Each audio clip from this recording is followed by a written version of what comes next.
The Whispering Mountain by Joan Aiken, Chapter 11. As Erebus and the Seljuk entered Castle Malin, the hour of dinner was announced by a footman who beat upon an enormous golden gong. "Alack, more yellow comestibles," sighed the Seljuk. Erebus thought he would hardly be able to eat much anyway, considering the quantity of oyster stew he had just consumed. But when the major domo ushered them into the dining room, and she stationed herself correctly behind his chair, she was astonished to see him tuck into curried eggs, chicken with saffron, smoked haddock with mustard sauce, peaches, bananas, and yellow plums, as if he had never eaten in his life before. Erebus, for her part, was almost fully absorbed in studying the Marquis of Malin. Brought up to think of him as a kind of ogre, she had expected an uglier man than, on first inspection, she found him. But when she looked again at his strange deep yellow eyes, a shudder of repulsion and fear nearly made her drop the cloth of gold napkin which she was trying to fasten under the Seljuk's double chin. The Marquis did not so much as notice her. His eyes passed her without the faintest interest, and for this she was thankful. The two men talked about Lord Malin's collection of gold articles until the peach course had been reached. Then the Marquis, coiling his little gold-linked snake round the glass of wine in front of him, languidly inquired, "And your own researches, my dear guest? How do they proceed? I believe you took a stroll this afternoon as you honoured my humble village with a visit. Did you there learn anything of interest about your lost tribe of craftsmen in gold? What was their name? The tribe of Yehemelech? Dear me, a most romantic tale. I quite long to have them reunited with their rightful prince." Erebus, who, instructed by the butler, had been about to place a gold finger bowl by the Seljuk, let it slip. It fell to the ground, splashing its contents over the velvet carpet. At the sound of her indrawn breath, Lord Malin gave her a brief cold look, and studied her more sharply, his eyes narrowing. But the Seljuk, unaware of this, continued peeling a peach, and answered in a placid voice, "Why, no, my dear sir. Confidentially, joking apart, to tell the truth, I cut short, put a period to my researches. Your weather is so inclement, and instead paid a call on an acquaintance of mine." "Oh, indeed? And who might that be?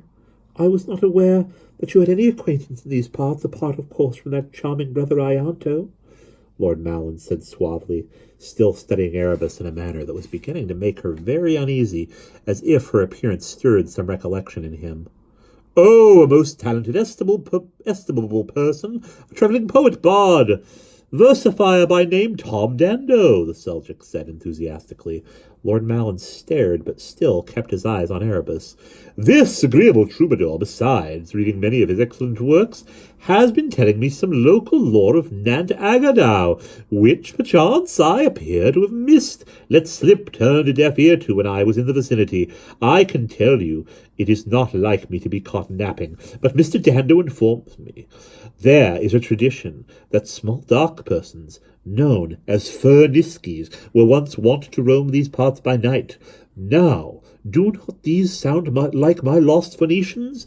Indeed, my dear host, if you will not think me too discourteously precipitate of me, I believe that tomorrow I shall betake myself back to the noble slopes of Fig Hat Ben, and trespass on your hospitality no longer." "Why, my good friend," replied Lord Malin, never for an instant removing his eyes from Erebus, "you do not trespass on my hospitality at all. Indeed, your presence is so delightful to me that I will be only too pleased to accompany you on your excursion to Nant Agadao. If your lost tribe are indeed to be found in the caves there, I can hardly wait to be present at the touching scene when you encounter them." "No, that I'll wager you can't," Erebus thought. She was in agony, unassailably trying to escape the Marquis's eye, unable to attract the Seljuk's attention. Why didn't I ever think of him, she wondered. But who would so fat and foolish as he seemed? Nobody would be likely to reckon on him as a deliverer. Now, what's to be done? Perhaps, if Lord Malin and the Seljuk go off to Nant Agadao tomorrow, I can somehow get a message to Yehemelech to keep his people well hidden until the Prince of Wales has come and dealt with the Marquis. But first I must warn the Seljuk not to go letting out any more information. And there's still those poor prisoners to be rescued. Oh, dear, here's a fine old state of affairs. At this moment, a lean, dark man slipped in, sidled up to Lord Malin, and began to murmur in his ear. The Marquis listened attentively. His eyes moved from Erebus to the Seljuk and back again. His face did not change, except that the nostrils fluttered twice. At the end he said, "Thank you, Garble," in a cold voice. The man turned to leave. "No, stay, I may have need of you." Garble moved 2 paces to the rear. "So," Lord Malin began at last, hissingly, "so you betray my hospitality, do you, my fat friend? All this fine talk is but a cover under which you plot and plan against me." With a slashing stroke, he brought his gold snake down across the wineglass in front of him, and it broke into fragments. "Eh?" The Seljuk was so startled that he almost swallowed a peach stone. "I beg your pardon. May I have the pleasure? I don't quite understand. Get your drift. Grasp your meaning, dear fellow." "I think you understand very well," Lord Malin replied menacingly. "My secretary here informs me that this afternoon, while you were calling on Dando, an intransigent, subversive good-for-nothing with whom I have had trouble before, he heard you plotting together to set the militia to hinder my perfectly respectable activities, to turn the Prince of Wales against me. What do you say to that, my treacherous friend?" "Why," said the Seljuk stoutly, "I say that it is all a pack of moonshine, tomfoolery, stuff and nonsense, gammon and spinach, pish-tush, fiddly-dee. There is only your secretary's word for it after all. And what was he doing eavesdropping on a private conversation? Be so good as to tell me, pray." "He was watching my interests as he is paid to," replied the Marquis. "Moreover, he tells me that he heard you plot to release various persons confined in my cells, persons whom I have every right to imprison if I so choose. Further, that to assist you in this underhand scheme, you smuggled some female accomplice of the miscreant Dando into my castle, tricked out as your servant, and what have you to say to that?" As the Seljuk opened his mouth to reply, Garble, who had slipped stealthily round behind Erebus, suddenly whipped off her fez, revealing her long hair. "Oh, deuce take it!" exclaimed the Seljuk to Erebus crossly. "Now we are properly rumbled. In the cart, the cat is let out of the bag with a vengeance. What did I tell you, and so forth?" "What is your name?" Lord Malin asked Erebus in a cold, deadly tone. "And how dare you sneak into my castle in disguise?" But she, now that all was discovered, felt for some reason less afraid. She answered with spirit, "My name is Erebus Dando, and I will be pleased to hear what I am doing that is wrong. No law there is against wearing a fur hat that I know of. As for the rest, it is all hearsay, nothing to go on but the word of that shovel-faced fellow." "Erebus Dando," repeated the Marquis musingly. "Yes, indeed, and now that I come to consider, you have quite a look of your mother, as she used to be when she sang her outlandish Mediterranean songs on the stage at Pontypridd. Erebus. Camilleri, to be sure. How that name does conjure up old times." Not very pleasant times, it was evident. The expression in his eyes as he studied Erebus was far from friendly, and curiously, when he thus addressed her, the tones of his voice stirred up in her, too, a long-buried memory. Although up to that moment she had no recollection of ever seeing him before, now a distant scene began to come back to her in snow long ago when she was very small. Of themselves, as it appeared, words rose to her lips. Some force from outside seemed to raise her hand until it was pointing at him. "Woe to you, Malin! Woe to the despoiler of the fatherless! Woe to the roof of all those beneath it! May you hurtle for ever into a bottomless pit! May your inheritance be scattered to the four winds!" "Enough!" snapped Lord Malin, white with rage. "Garble, take her away!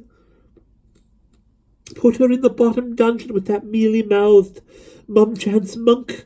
Let them live on air together. Has he let out any word yet as to the whereabouts of the harp?" "Not a word, your lordship. I can get nothing from him but a lot of Latin." "Very well. In that case, we may as well dispatch them both with the least possible delay. Put Gog and Magog in with them. That should settle them fast enough." "But, my lord," Garble began doubtfully. "Quiet you! When I wish for advice, I will ask for it. If the old monk has anything to say, maybe the sight of Gog and Magog will fetch it out of him. Yes, my lord. As for this fat impostor, upon my halidom, gasped the Seljuk, outraged. I shall interrogate him myself, and then he can be stuffed in with the curator. Now do see what your schemings and strategies have left me in for, the Seljuk cried reproachfully at Erebus. The Seljuk cried reproachfully to Erebus as Garble, who was far stronger than he looked, dragged her from the room, helped by a burly footman. But she was too pleased to learn that Mr. Hughes and Brother Ianto were still alive to be entirely downcast. In any case, she thought that the Seljuk was being rather unfair. He was merely to be imprisoned with old Mr. Hughes, whereas she and Brother Ianto were to be landed with Gog and Magog. She had no idea who the latter might be, but felt sure that their company was not intended as a treat. Down flights and flights of winding stone stairs they went, stairs worn out of naked rock, shallow with age, and slippery with damp. At last they came to a low, wide, irregular chamber, sloping somewhat downhill, and with a curiously wrinkled, fluted ceiling, which resembled nothing so much as the channelings of a great ear. Iron-barred doors were set all round this space. From behind some of them came groans. Garble led Erebus to a door just above the lowest corner, selected a key from a bunch at his belt, thrust it into the lock, and turned it with some difficulty. It seemed very rusty. Don't try climbing out the window unless you fancy a 600-foot drop into the sea, he said curtly, and gave Erebus a shove which sent her staggering down a short flight of steps. Behind her the door clanged shut. Brother Ianto, cried Erebus, picking herself up. She had landed on hands and knees. Are you really here? Are you all right with you? Dear goodness, is that you, Erebus, my child? Well, indeed. How did you come by here? Erebus, her eyes beginning to get used to the dim light from the narrow window, made out Brother Ianto rising stiffly to his feet from a corner where he had been sitting or kneeling. She ran to him and hugged him. Oh, Brother Ianto, there's glad I am you are still alive. If that fiend have hurt you, I will have the eyes out of him personally. Hush, child, he warned. Mind your tongue, you must. Every word we say travels back to them upstairs. He gestured to the roof. Much I care, said Erebus. Hope I do that the ears are sizzling on him this minute. Anyway, my dada and the Prince of Wales will soon be here, or will soon have us out of here. But are you all right, Brother Ianto? Fine and grand, he said. Good sport. For a quiet think it is here. No complaints. Indeed, only for a twinge of the rheumatics in my old bones. Soon have that out of you, I will, Erebus said. Well, we are waiting for Gog and Magog. Oil of wintergreen I have in my pocket, see, and no trouble to rub on. So Brother Ianto unbuttoned his hair shirt, and she gave him a vigorous rub until, as he said, he was as lithesome as a young firefly, and the cell smelled wholesomely of warm wintergreen. And who may Gog and Magog be, my child? He inquired when Erebus had finished with him. I am not knowing yet, said Erebus, putting the stopper back in the wintergreen bottle. Then she cocked her head sideways and added, But I am thinking we shall not be long finding out. She could hear footsteps, and the Seljuk's voice raised in indignant protest as he was hurled down the stairs. A door slammed somewhere nearby. As he was hustled down the stairs, a door slammed somewhere nearby. Then their own door was briefly opened again, just long enough for a basket to be dumped inside. It fell over, tippling out a dazzling tangle of black and yellow, which resolved itself into two large, angry tiger snakes. Not very nice quarters for them down here, Brother Ianto said disapprovingly. Hard old rock and nothing to eat. No wonder they will be a bit put out. Best to stand quite still, Erebus, my child. A tiger snake has a nasty temper on him, and no use to say sorry, no offence once he has lost it. Are you all right, Your Excellency? Erebus called to the Seljuk, while she stood quite still and watched the tiger snakes, who were darting in a furious and frustrated way about the cell, and quarrelling whenever they became entangled, which was often. No, I am not at all. Far from it, anything but, the Seljuk called back aggressively from a neighboring cell. That wolf in sheep's clothes, fiend in human form, has cut off my moustaches. Oh, my dear goodness, they're sorry I am. Erebus was torn between horror and a wish to laugh. She could not help wondering what the Seljuk looked like now and whether the mustaches had been cut or shaved. And there we will pause.